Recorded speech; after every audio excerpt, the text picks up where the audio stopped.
We're back at it again, working on a Nightcrawler. Getting a new radiator hoses, throwing some transmission lines and a new filter in it. Just tidying up a few things, fixing a few little issues while we're waiting on other parts. Gonna remove some of these dents here today too. Just get some stuff cleaned up.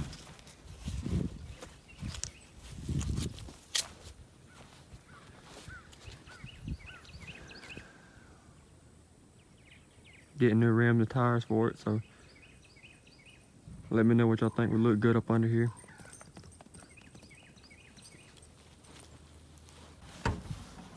Got the radiator support out, front clip's loose. I took all my marker lights out.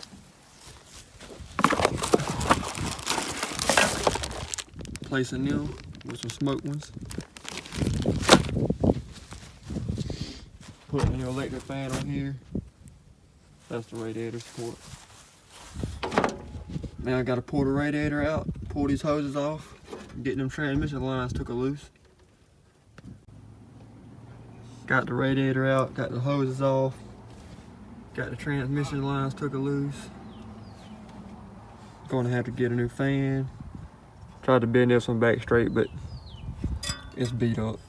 Two of the blades are bent.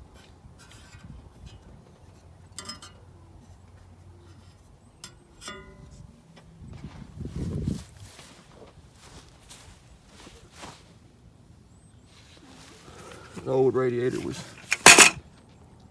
ate up pretty good.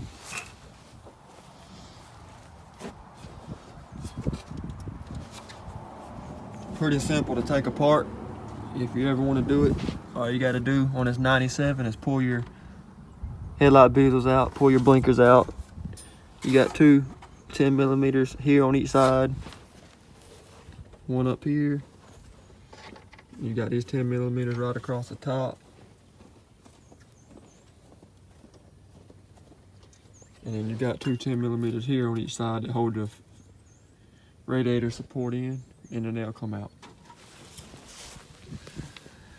Let them 10 millimeters like that. You got these, which hold the support in, and then your headlight bezel bolts. Pretty simple. Then all you gotta do is disconnect your radiator lines and transmission lines.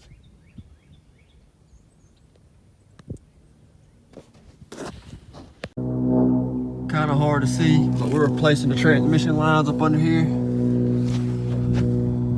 You got to come up here by the exhaust, pop these little clips out and pull these lines out. Same with this one right up here. I'm gonna do them one at a time so I know where to go.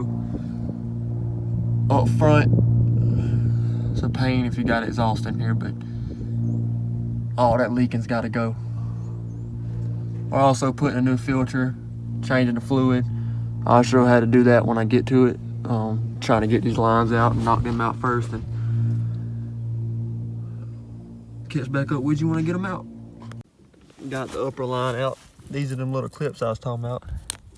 They're kind of a pain to get out. As you see, that one just broke. You got to push these tabs in to get them to come out. But we got new ones, so I'm just breaking them off. Ain't worried about them, we're gonna replace them. But that's the upper line. Sometimes you gotta keep this end piece right here that goes to the top of the radiator because it screws on right here. Most of the new hoses don't come with it. Anyone need the part numbers? They're doing this to their Jeep. For the upper line and the lower line. And like I said, you got to keep this little end piece here that goes up to the top of the radiator bolts on. On the new radiator, this is where your transmission lines will come. You want to keep the cap off your old one. If it's leaking or ain't holding pressure, just get a new one. Don't even fool with using the old one. Transmission lines that we just installed, gonna connect here and here. You're going to need these radiator isolators too to mount it back to your radiator support. They'll go right there on the top.